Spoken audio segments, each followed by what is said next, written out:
जय श्री राधे कृष्ण।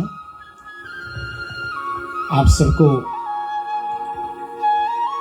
रेडियो रिश्ते का ये श्री कृष्ण जन्म अष्टमी के उपलक्ष्य में दूसरी रात्रि में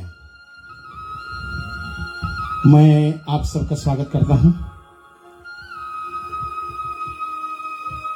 रेडियो रिश्ते के एमडी ऑपरेशंस मैनेजर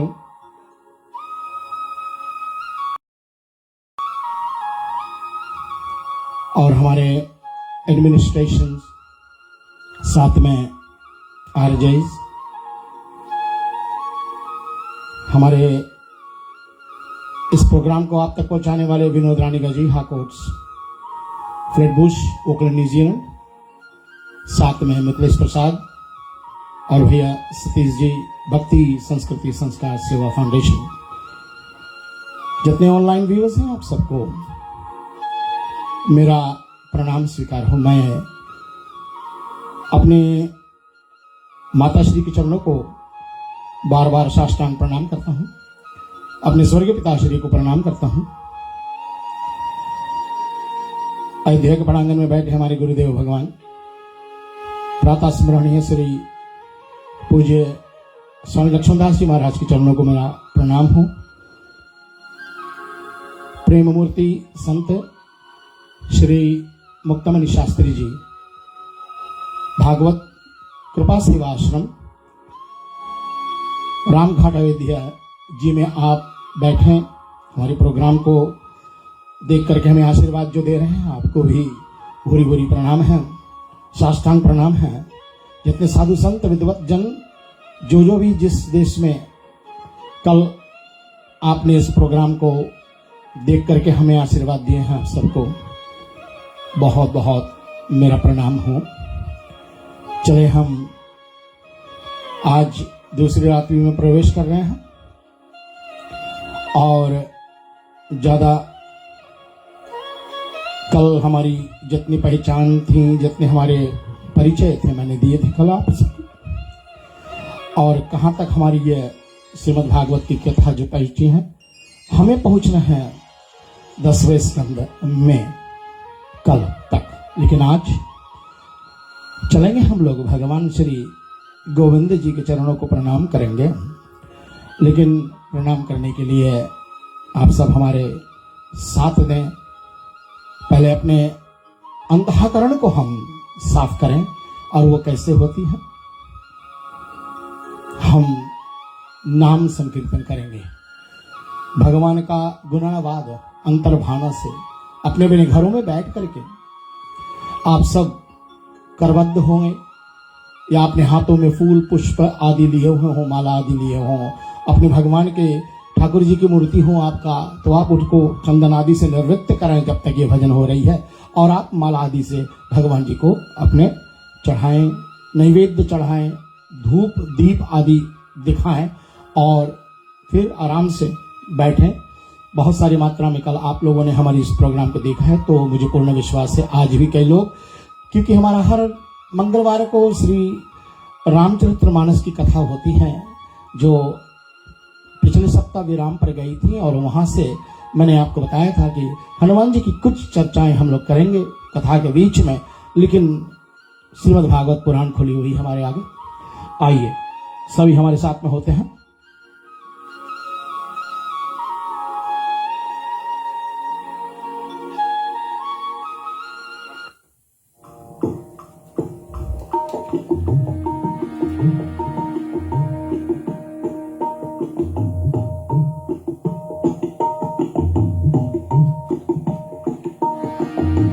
बोलो श्री गोविंद भगवान की जय।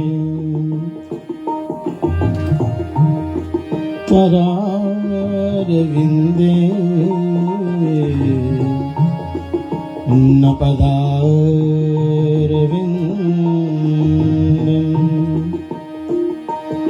मुखारविंदे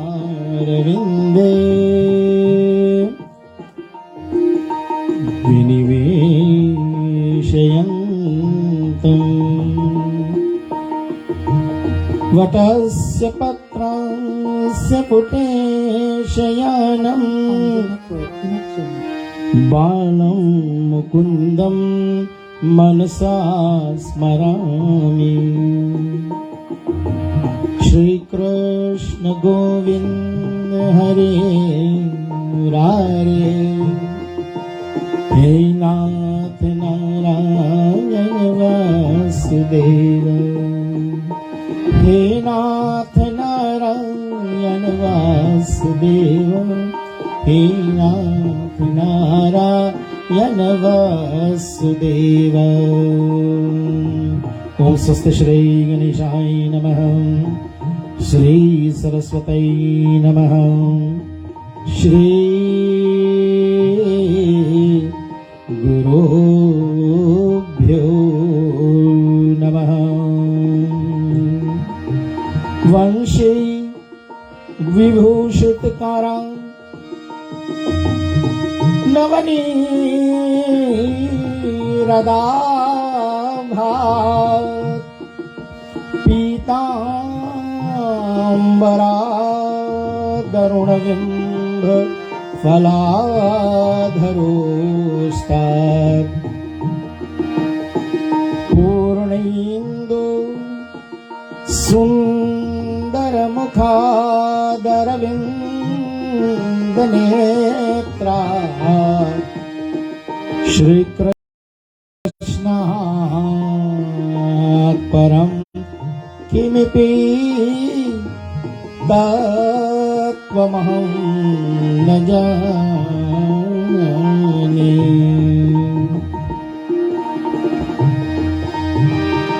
वक्रतुंड महाकाय सूर्यकोटि समप्रभा निर्विघ्नं कुरु मे देव सर्वकार्येषु सर्वदा।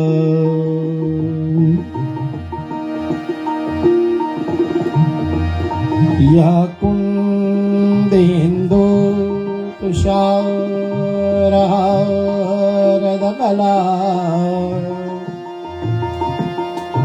या शुभ्रवस्त्रावृता, या वीणावरदण्डमण्डितकरा, या श्वेतपद्मासना, या ब्रह्मा चित्तशङ्करा प्रवृत्तिर्देवैः सदा वन्दिता, सा मां पातु सरस्वती भगवती निशेषजाड्यापः। नमस्तुते व्यास विशालबुद्धय, फुल्लारविन्दायतापत्राय नेत्राय।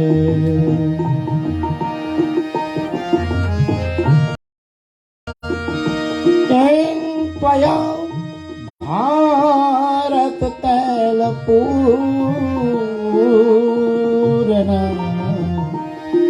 प्रज्वालितो ज्ञानमः प्रदीप।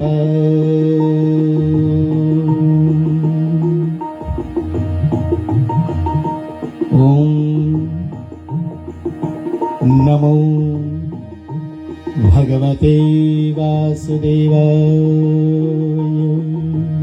नमः। ओम नमो भगवते वासुदेवाय नमः। ओम नमो भगवते वासुदेवाय नमः। बोलिए श्री गोविंद भगवान की जय। श्रोताओं, चलते हम कल की जो विशेष कथा हुई थी वो आपसे मैंने पहले कह चुका था कि बहुत गंभीर कथा। सिर्फ 3 ही शब्दों पर हम ध्यान दे पाए, सत्य, चित और आनंद। और इसकी व्याख्या हमारे संतों ने पूज्य श्री भगवान वेद व्यास जी का अंतिम निर्णय तो यही था कि सत्य जो परिवर्तित नहीं होता, चित्त स्वयं जो प्रकाशमान है, और आनंद आत्मज्ञान हम समझ में आ जाए हैं कि मैं कौन हूं। आप समझ में आपके आ जाए कि आप कौन है। क्या आप शरीर है कि आप आत्मा है। और जिसने इस बात को जान लिया उन्होंने गोविंद को जान लिया, और जिन्होंने गोविंद को जान लिया उन्होंने इस जो सच्चिदानंद रूपाय विश्वोत उत्पत्तये आदि हेतवे तापत्राय विनाशाय श्री कृष्णाय वयं नुमाः, इसको पूरा के पूरा तरीके से समझ लिया। जो तीनों तापों को मिटाने वाला है वही श्री भगवान गोविंद है। और मन परमात्मा के भजन में लग जाए, दूसरी ओर कहीं नहीं जाए। संसारिक कार्य करते हुए हम अपने जीवन को प्रभु में सौंपते जाएं, प्रभु में अर्पण करते जाएं, और यही जीवन की सुंदरता है। हम धन संपत्ति आदि में आसक्ति ना हो, हमारा मन उनसे परे हो जाए। हम वैरागी जीवन नहीं जिए, लेकिन फिर भी त्यागी जीवन जिए। यही हमारे श्रीमद् भागवत गीता का भी लक्ष्य है। अर्जुन को श्री भगवान कृष्ण ने कम से कम सभी अध्यायों में 700 श्लोकों का यह श्रीमद् भागवत गीता में कहीं ना कहीं परमात्मा ने हमारे कर्मों पर और हमारे कर्मों को त्याग करने, उनके फल की आशा ना करने की जो हमारी इच्छाएं होती हैं, उस इच्छाओं से हम दूर हो जाए। तज दे, तजना, क्यों काहे तजना? क्योंकि हम कहीं ना कहीं जीवन में कुछ ना कुछ छोड़े जाते रहते हैं। उनको निकाल दे अपने जीवन से। और ये होती कहां है? ये सिर्फ हमारे विकार हैं जो हमें निकालना चाहिए। हमें अच्छाइयों को तो नहीं निकालना चाहिए ना। और ये कैसे निकले?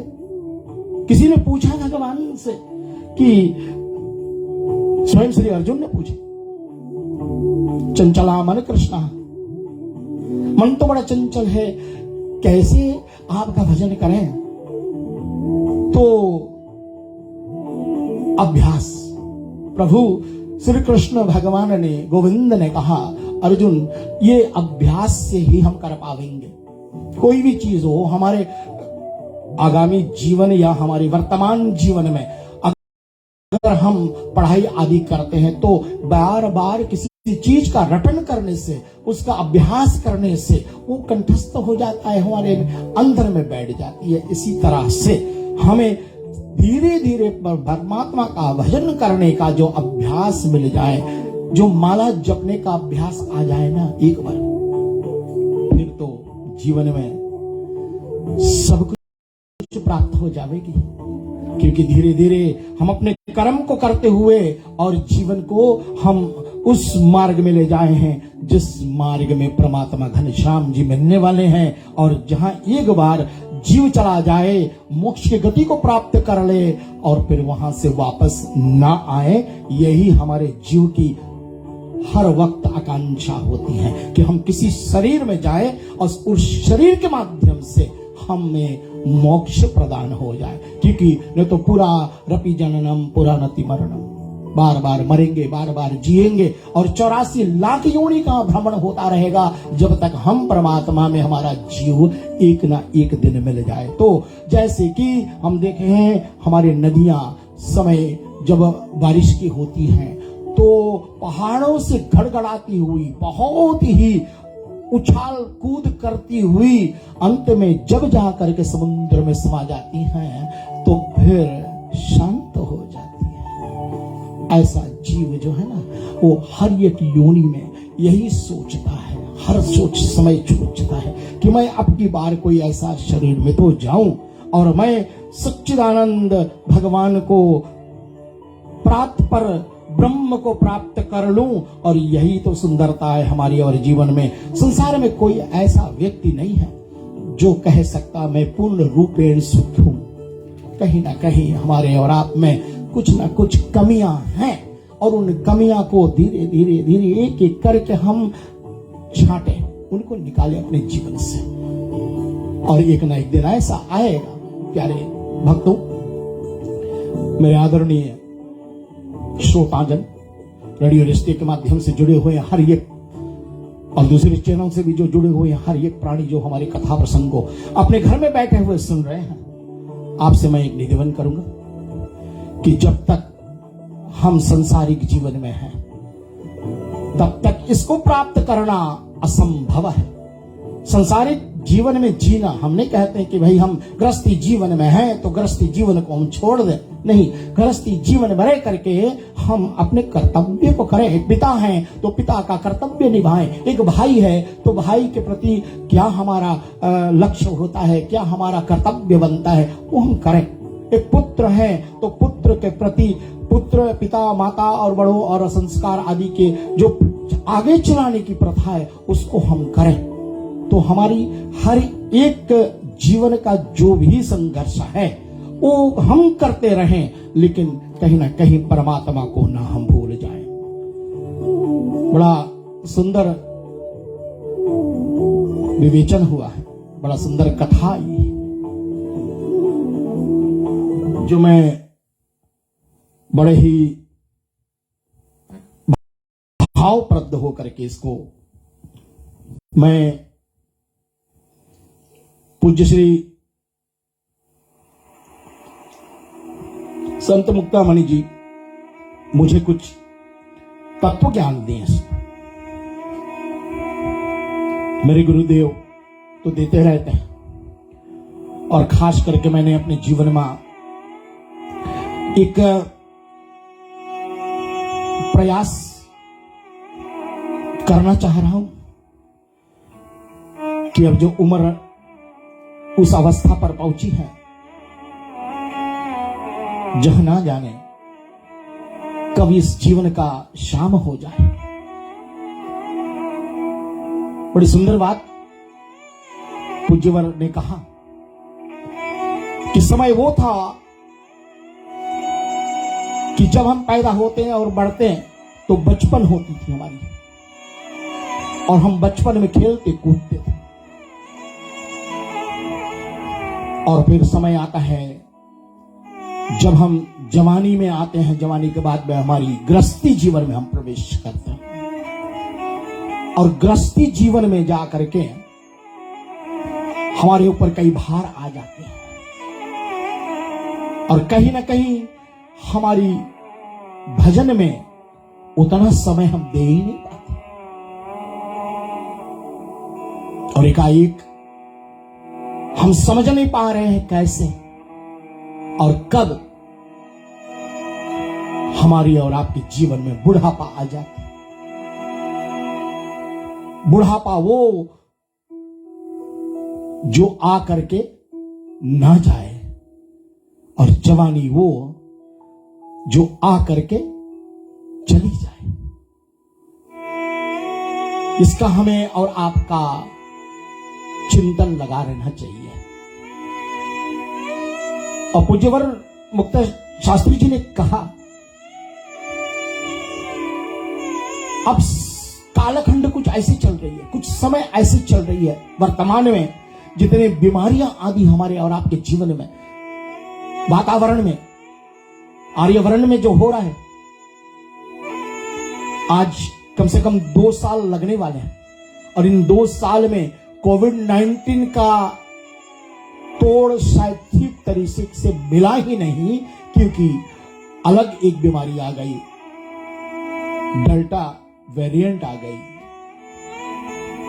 कब क्या होने वाला, अगला क्या होने वाला है, अगला बीमारी क्या होने वाला, किसी को नहीं पता है। तो उसने कहा, महाराज श्री, सुबह का सूर्य उदय हो तो समझना हम बालपन में हैं। उस दिन हमारा जीवन बालपन में गुजर रहा है, और मध्याह्न तक पहुंचते पहुंचते सूरज हम अपने गृहस्थी जीवन में प्रवेश कर जाते हैं। और कुछ देर बाद संध्या की बेला आ जाती है, सूर्य भगवान अस्त हो जाते हैं, सब तरफ उदासी छा जाती है। ऐसे हमारे जीवन का बुढ़ापापन भी होगा। तो एक दिन में तीनों परिस्थितियां बदल जाती हैं। अब हमें हर एक दिन को लेना चाहिए, हर एक दिन को हमें बड़े प्यार से बिताना चाहिए। कितना दर्भिद्ध बात, कितना सुंदर बात, मुझे बहुत ही अच्छा लगा। आइए, कैसे करेंगे भजन? इसके लिए हमारी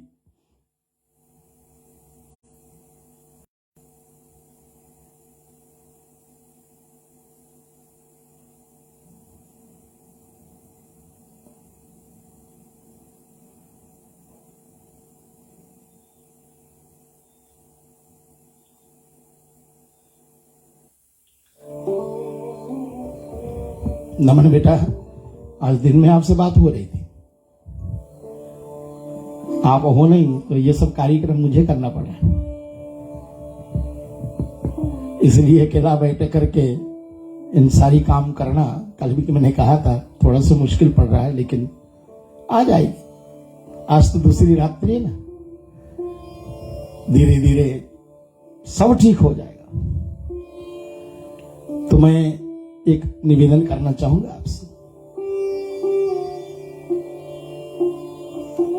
कि संसार में कोई पूर्ण रूपेण सुखी नहीं है।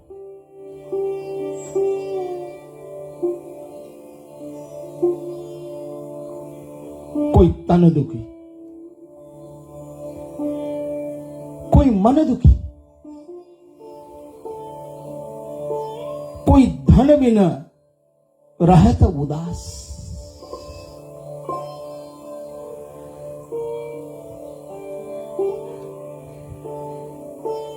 कोई बड़ा दुखी है क्योंकि तन की बीमारियां ने घेर रखी।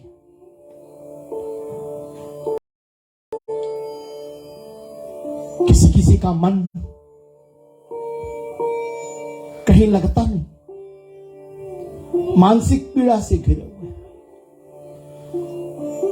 तात्पर्य ले लिया जाए तो एक आम नौकर बहुत कम पैसे कमाने वाला सोचता है कि आज जो मुझे तनख्वाह मिली है, हफ्ते भर की मेहनत के बाद में इतना कम धन में मैं क्या करूंगा? किराया भरूंगा, घर में खाने पीने की व्यवस्था करूं, पत्नी और बच्चे के लिए क्या उपहार ले जाऊं? ऐसी जीवन जब आ जाए ना, तो हम धन के अभाव में बड़े दुखी हो जाते हैं। तो कोई तन दुखी, कोई मन दुखी, कोई धन बिन रहे तो उदास। थोड़े थोड़े सब दुखी, लेकिन सुखी श्याम और राम के दास। तो हम अपने विकारों को तज दे और तज करके प्रभु के भजन में लग जाएंगे, तो वो परमात्मा कहीं ना कहीं हमारे और आपके लिए व्यवस्था कर देंगे। कर्म करें हम, ऐसा ना कि हम बैठ जाएं और परमात्मा करेंगे। प्रैक्टिकल में प्रयोग करना चाहें, घर अगर हम बैठे हैं और आ गई सामने आपके खाने की थाली और दाल और भात आ गई, कुछ सब्जियां, और आप कहें कि परमात्मा आज खिला देंगे हमको, तो आप बैठे रह जाओगे। जब तक हम अपने हाथों को ना हिलाए डुलाएंगे ना, तब तक वो थाली में रखा हुआ भोजन हमारे अंदर में नहीं जाने वाली है। इसलिए हमें अपना कर्म करना पड़ेगा। कर्मण्येवाधिकारस्ते मा फलेषु कदाचन, श्रीमद् भागवत गीता। अर्जुन, मनुष्य को अपना कर्म करना चाहिए, फल की इच्छा ना करना चाहिए। फल परमात्मा ही देगा। इसलिए हम अपने कर्म करते जाएं, और जो कुछ हमारे और आपके जीवन में कमियां हैं, उन कमियां के लिए क्या कर पाएंगे? जितना हम कर सकते हैं उतना ही हम कर रहे हैं, और जितना हमें प्राप्त होगा वो हमारे भाग्य की बात होगी। जितना भाग्य में होगा वही आएगा। इसलिए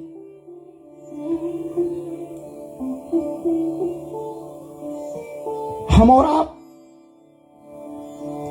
इस बात से चिंतित ना हो कि हम किसी चीज से बहुत दुखी हैं जीवन में। वो है अगर दुखी तो हमारे पूर्व जन्म के कुछ ऐसी कर्म है जिसके कारण से हम और आप दुखी हैं। तो बड़ा सुंदर किसी ने लिखा भी है कि कोई तन दुखी, कोई मन दुखी, कोई धन बिना रहत उदास। थोड़े थोड़े सब दुखी, सुखी सिर्फ श्याम के दास। दीन कहे धनवान सुखी। एक गरीब आदमी सोचता है कि धनवान व्यक्ति बड़ा सुखी जीवन जीता है। दीन कहे धनवान सुखी, धनवान कहे सुख राजा को भारी।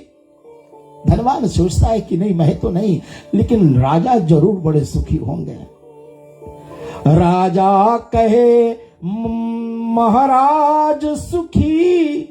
जो बहुत सारे बड़े राजा है वो हमसे ज्यादा सुखी है। राजा कहे महाराज सुखी, महाराज कहे सुख इंद्र को भारी। महाराज भी सोचता नहीं, हमसे भी कोई और ज्यादा सुखी है। और वो कौन है? वो इंद्र है, स्वर्गपति। वहां के देखभाल करने वाला इंद्र, वो हमसे ज्यादा सुखी है। महाराज कहे सुख इंद्र को भारी। और इंद्र क्या कहता है? इंद्र कहे चतुरानन को सुख। चतुरानन ब्रह्मा जी। इंद्र कहता है नहीं, हमसे सुखी तो ब्रह्मा जी है। इंद्र कहे चतुरानन को सुख, और ब्रह्मा कहे सुख विष्णु को भारी। ब्रह्मा जी सोचते हैं कि भाई हमसे ज्यादा सुखी तो भगवान विष्णु हैं, लेकिन बीच में आ गए महाराज श्री गोसाई तुलसीदास जी। उन्होंने इसी कलयुग में बैठ करके विचार करके इस पदवी को लिखा। क्या लिखा? कि ब्रह्मा कहे सुख विष्णु कुहारी और तुलसीदास विचार कहे, हरि भजन बिना सब जीव दुखारी। हरि भजन बिना सब जीव दुखी रहते हैं। और कौन दुनिया में ऐसा है जो भाई कह सकता है कि मैं पूर्ण रूपेण सुखी हूं? यह गलत। इसलिए हमें उन गोविंद के चरणों को आश्रय लेना चाहिए जो तीनों तापों को मिटाने वाला प्रभु श्री गोविंद जी हैं, और जो जब जब इस पृथ्वी का भार बहुत बढ़ जाता तभी आते हैं संसार में।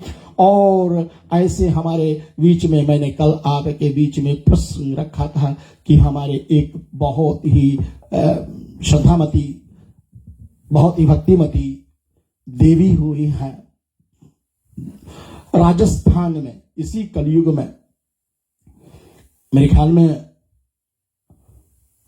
14th सेंचुरी में, 15th सेंचुरी के आसपास में मीराबाई की राजस्थान में जन्म हुई थी।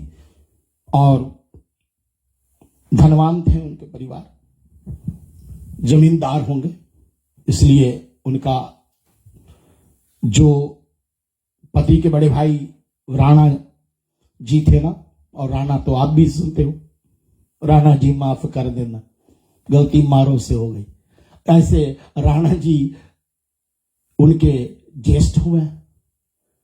और ये भक्तिमती नारी मीरा जी जब छोटी थी तो भी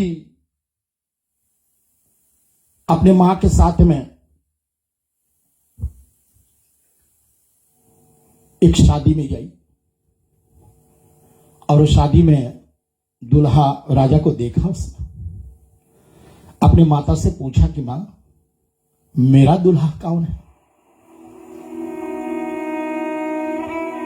अब उतनी छोटी बेटी को माता जी क्या बताएं? उन्होंने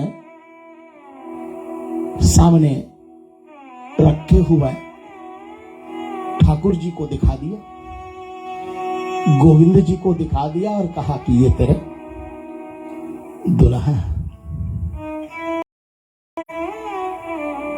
उनके मन में वो बात बैठ गई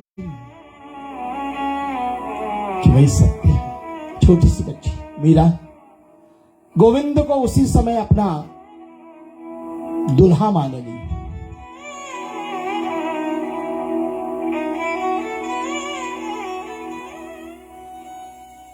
और मीरा जी धीरे धीरे बड़ी हुई,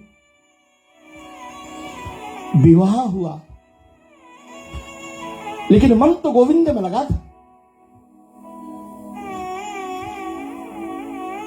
बड़ी सुंदर पदवियां लिखी हुई है, लेकिन समय अभाव के कारण से मैं इन पदवियों को गा नहीं पाऊंगा, इसलिए सिर्फ 2 ही लाइन मुखड़ा सुनाता।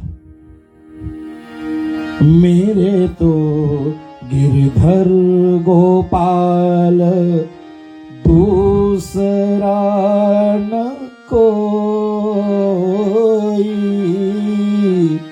मेरे तो गिरधर गोपाल दूसरो न कोई,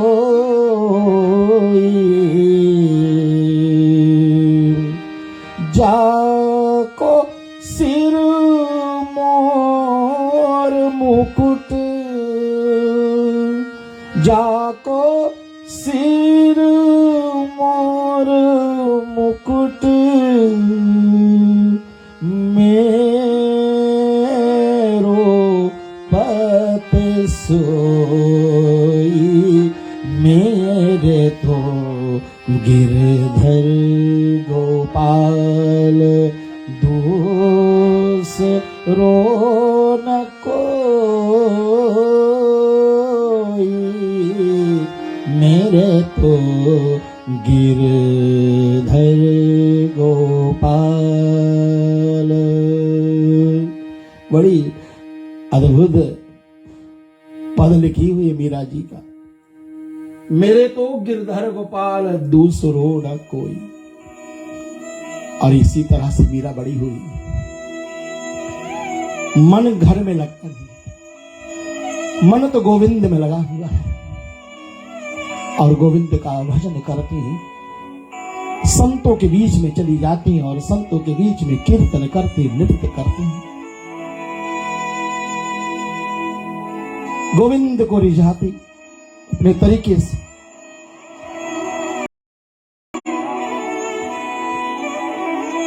और जब ये काम करती है मीरा, तो परिवार के लोग बड़े दुखी होते हैं, उनको जला काटा सुनाते हैं।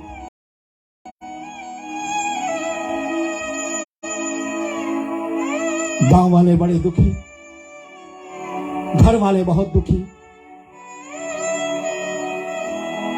मीरा भी बहुत दुखी कि भजन भी नहीं करने देते।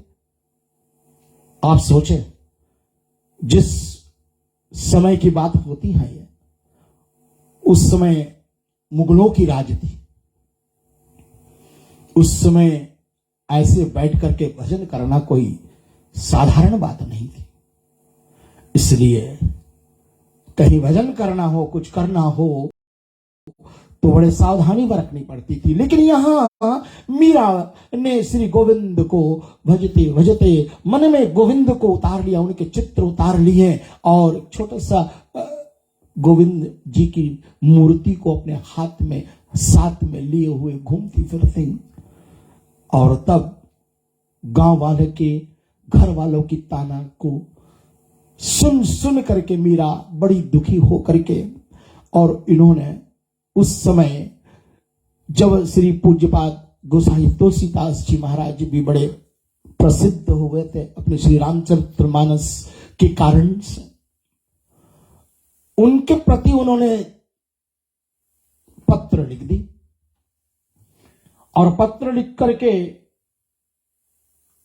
उन्होंने श्री पूज्यपाद गोसाई तुलसीदास जी महाराज के पास लिखा क्या? हे तुलसी के कुलभूषण, हे महाराज,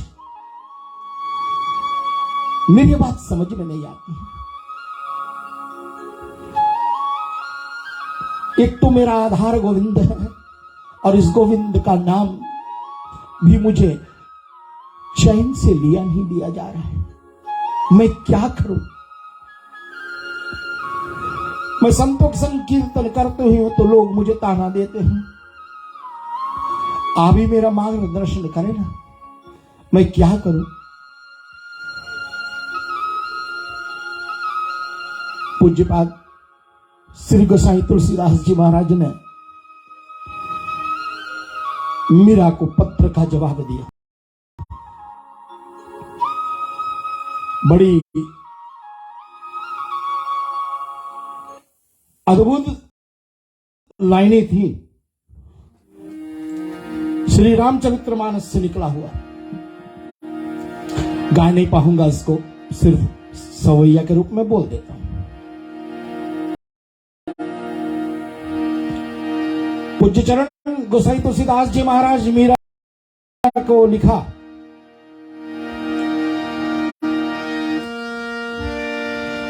जाके प्रिय नाम राम बेदेही, जाके प्रिय न राम बेदेही, तजियो ताही कोटि बैरी सम,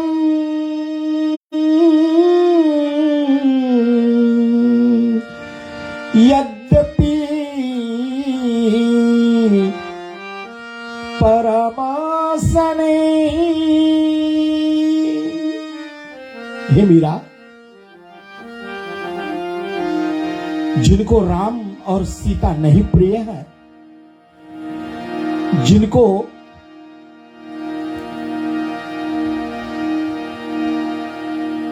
कृष्ण और राधा नहीं प्रिय है, उनको तजो, उनको छोड़ दो। यद्यपि वो हमारे परम से नहीं क्यों ना हो, हमारे निकट कोई परिवार हो, कोई बंधु हो, उनको कोटि बैरी के समान तज दो। मीराबाई ने इसको जब पढ़ा तो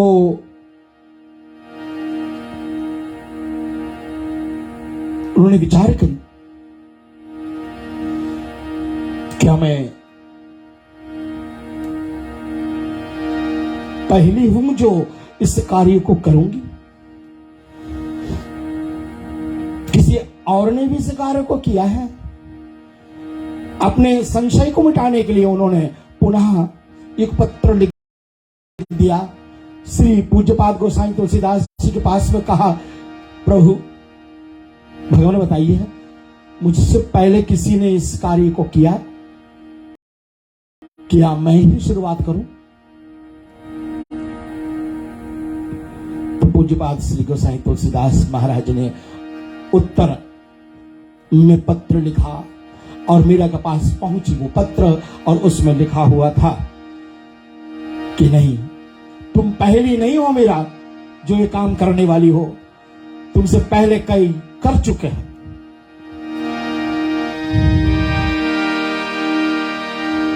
तजो पिता प्रहलाद,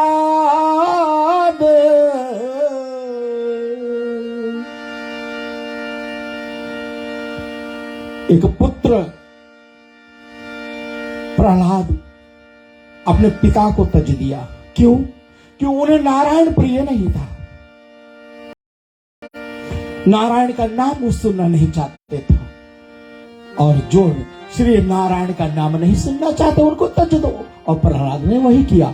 तजो पिता प्रहलाद विभीषण बंधु।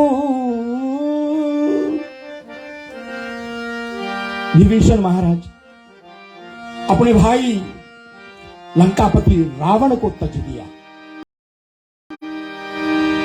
तजो पिता प्रहलाद विभीषण बंधु, भरत महतारी।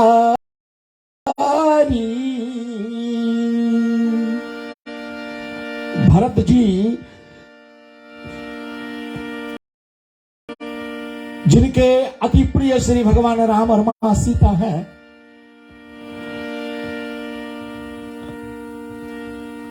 उसके मां कैकेयी के कारण से उनको वन जाना पड़ा, इसलिए भरत ने अपनी मां को तज दिया। गुरु बलि तजो, गुरु बलि तजो,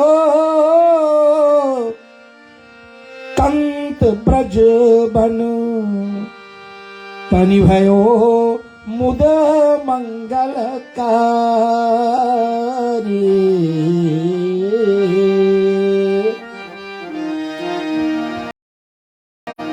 एक व्याख्या दी गई है, अगर इस पर हम रुकेंगे तो समय भागा जाएगा, इसलिए भरत ने अपने मां कैकेयी को तज दिया और गुरु बलि तजो,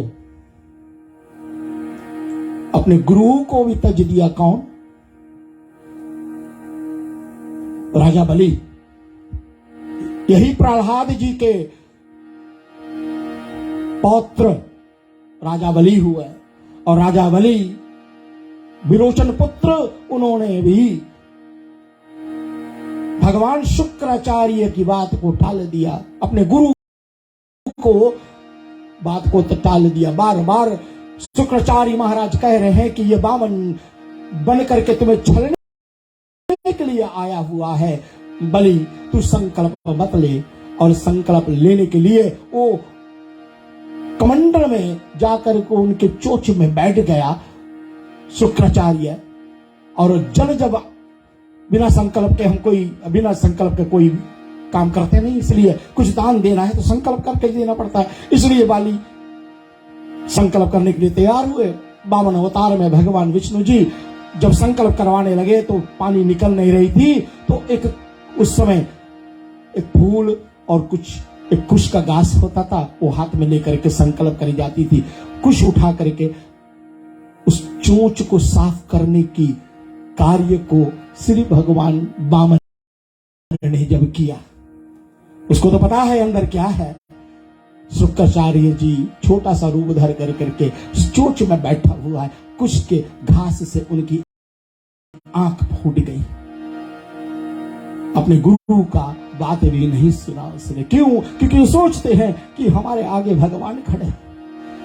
शुक्राचार्य जी बता रहे हैं कि छलिया है, विष्णु है, तुम्हें छल लेगा। तो उसी समय बाली ने निर्णय कर लिया था। उसी समय राजा बलि, क्षमा करना, ने निर्णय कर लिया था कि मैं चाहे कुछ भी हो जाए, आज प्रभु का दर्शन, उनका कृपा प्रसाद मुझे मिले। इस कारण से वो संकल्प लेने के लिए तत्पर हुए। और गुरु बलि तजो कंत व्रज तन बन, ये बड़ा लंबी कहानी हो जाएगी। यहां से मीरा की कथा जुड़ी हुई है, इसलिए क्या करें, हमारे समय तो बहुत जल्दी जाते हैं, लेकिन फिर भी मेरा प्रयास होगा।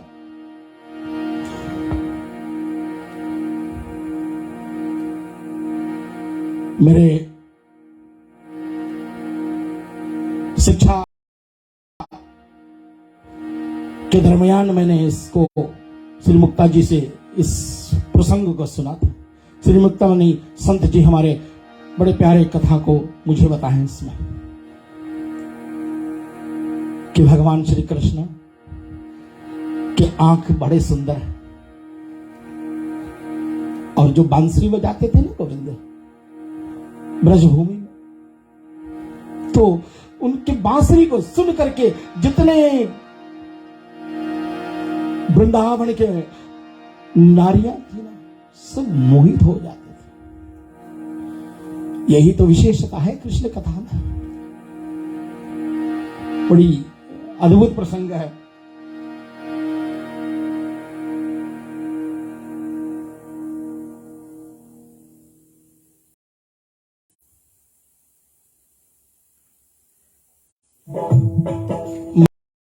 मैं चाहता हूं आप मेरे साथ में ये 2 लाइन सुने।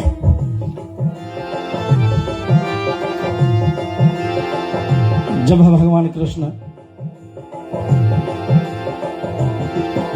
एकांत में हो जाते वन में, तो अपनी मुरली को बजाते, और उस मुरली के धुन को सुन करके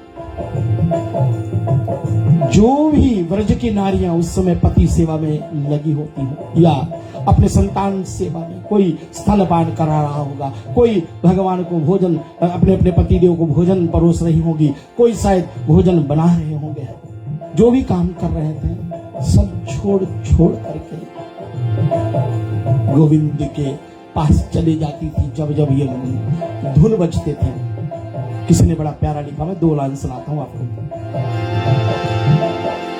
बांसुरी बजावे आज रंग से मुरारी, बांसुरी बजावे आज रंग से मुरारी।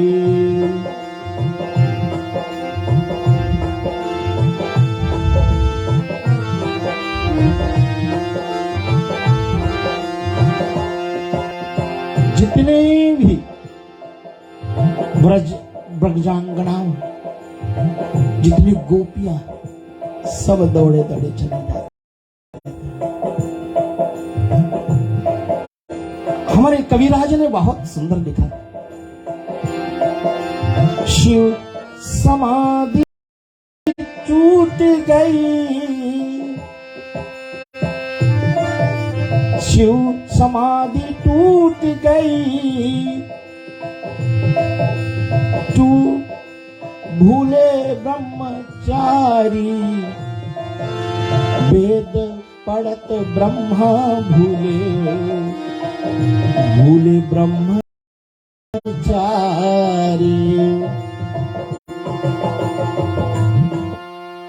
जादू इतनी थी मुरली में कि ब्रह्मा वेद पढ़ते भूल जाते थे। शंकर भगवान कैलाश पर बैठा, उनकी समाधि टूट जाती थी और ब्रह्मचारी नारियां उनके ध्यान टूट जाते थे।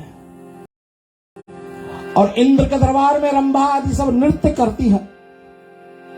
रंभा संग तान टूटी, भूली नृत्यकारी। और एक और बड़ा सुंदर चमत्कार बताया है। यमुना जल उल्टी बहे, शोभाज न्यारी। यमुना जल उल्टी बहे, शोभा आज न्यारी। बांसुरी बजावे आज, रंग से मुरारी। तो जब भी श्री भगवान गोविंद मुरली बजाते तो राधा तो भागी चली जाती, लेकिन बाद में जितने भी ब्रजांगनाएं हैं ना, सब दौड़ी चली जाती थी। सब अपने अपने, यहाँ लिखा हुआ है कि गुरु बलि तजो कंत। कंत का मतलब है पतियन, जैसे लक्ष्मीकांत है हमारे वो लक्ष्मीपति, ऐसे वो पति लोग को छोड़ करके, उनकी सेवा को छोड़ करके कृष्ण के पास चली जाती थी।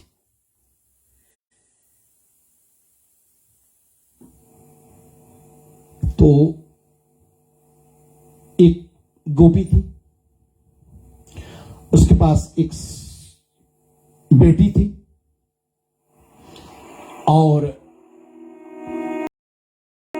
बाद में चल के जब हम इसमें जाएंगे तो समय नहीं मिलेगा इस कथा को बताने के लिए, तो प्रसंग आया है इसलिए हम अभी बता देते हैं।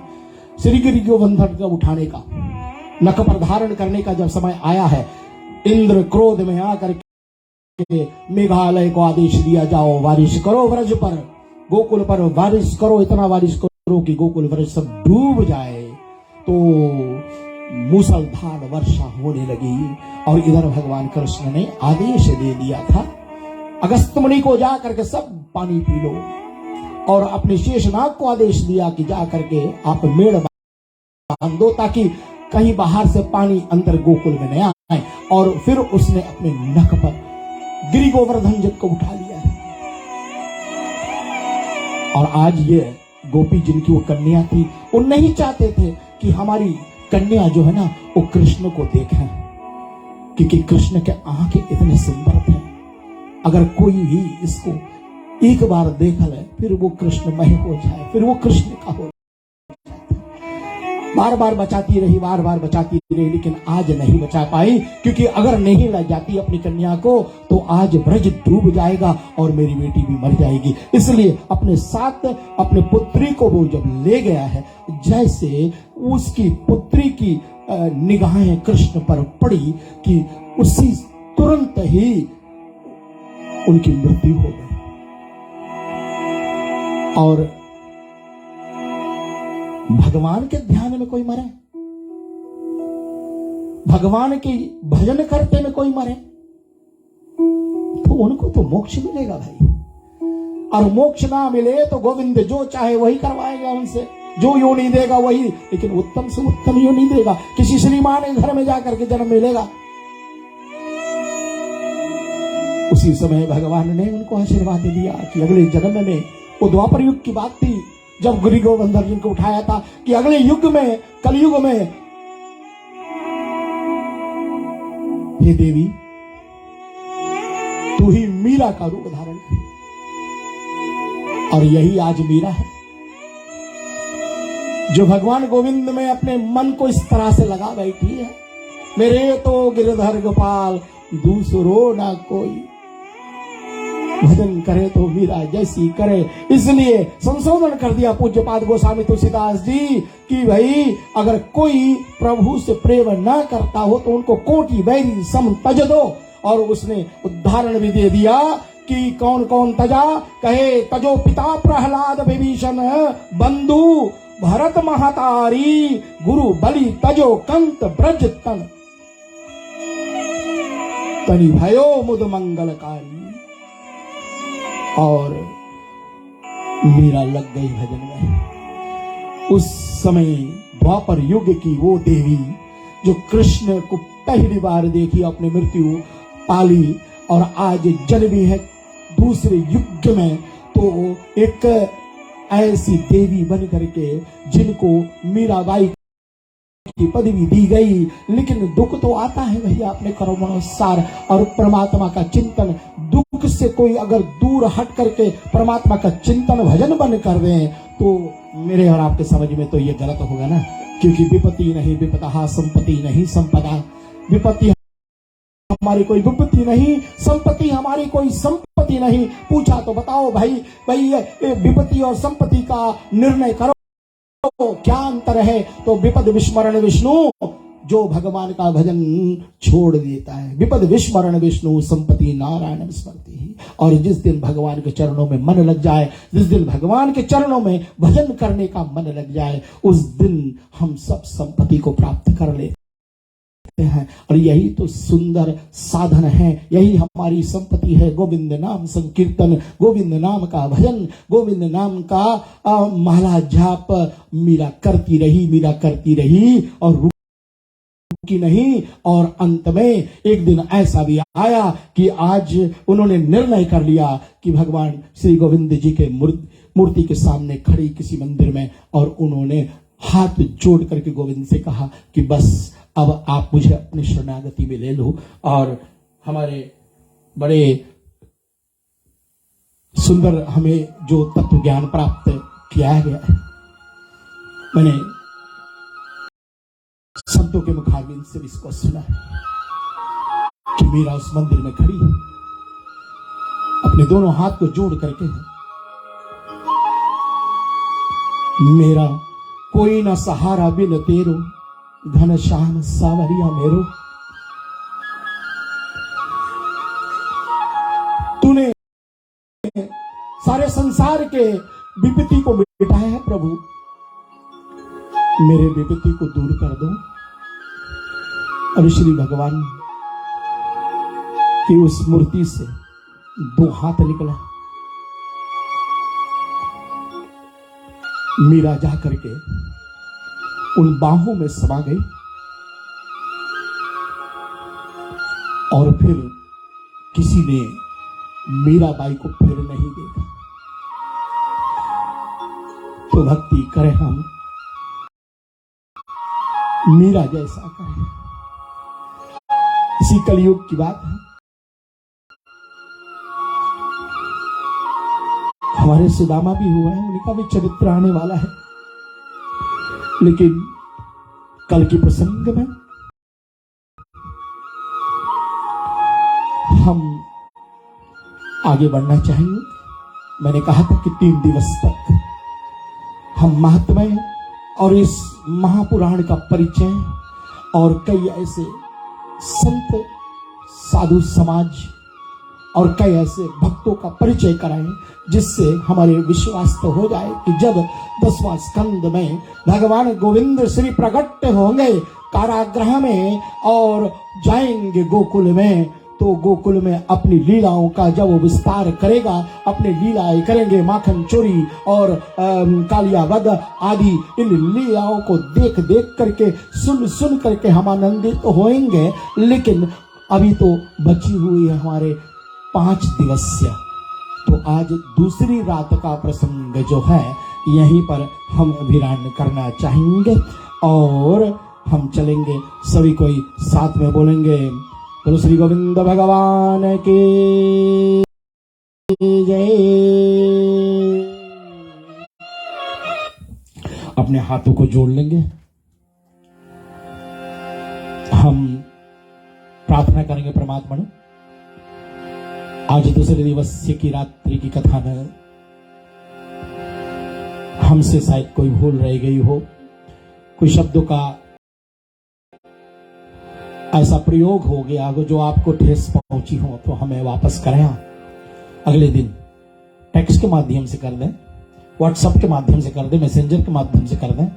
आप सब फेसबुक रेडियो रिश्ते के ऊपर बहुत कमेंट्स करते हो, उतना पढ़ा नहीं जा रहा है जितना आप लोग लिखते हो, लेकिन बहुत ही सुंदर लगा कि लॉकडाउन के माध्यम से शायद मेरे ठीक देखे होंगे कि कम से कम 20,000 से ज्यादा लोग ने इस प्रोग्राम को कल सराहना करी है, उन तक पहुंचा है प्रोग्राम। तो 20,000 मात्रा तो बहुत होती भैया, हमारे जैसे वक्ता के लिए तो बहुत बड़ी बात है। लेकिन आप सबका प्यार सदा ऐसे बनी रहे, आशीर्वाद बनी रहे, यही मंगल कामना करते हैं। रेडियो रिश्ते के एमडी महोदय शिवन सिद्धांत लाल बेटा और समस्त जितने भी हमारे रेडियो रिश्ते के कर्मचारी हैं, हमारे विनोद रानीगा जी, हाकोट्स फ्लैटबुश ओकलैंड न्यूजीलैंड, आपको भी धन्यवाद। मित्रेश प्रसाद जी, मेरे चैनल को मैनेज करने वाले, आपको धन्यवाद। साथ में सतीश कुमार जी भैया, हम लोग भक्ति पेज का हम लोग आगे बढ़ गए हैं, 14,000 मेंबर्स जुड़े हुए हैं। तो भक्ति पेज में आप अपना समर्थन कीजिएगा, रेडियो रिश्ते के साथ में जुड़िएगा और भी सुंदर सुंदर प्रोग्राम हमारे जो आरजेस लाते हैं उनको सुनते रहिएगा और सबका कल्याण हो। श्री कृष्ण जन्माष्टमी को उपलक्ष्य में गोविंद भगवान श्री राधे जी अनुग्रह करें, आप सब पर कृपा करें, हम सब पर यही मंगल कामना करते हुए चले प्रार्थना करें। ओम मंत्रहीनम क्रियाहीनम भक्तिहीनम जनार्दनम यद पूजितं मया देवं परिपूर्णं तदास्तु मे। ओम पूर्णमदः पूर्णमिदं पूर्णात् पूर्णमुदच्यते पूर्णस्य पूर्णमादाय पूर्णमेवावशिष्यते।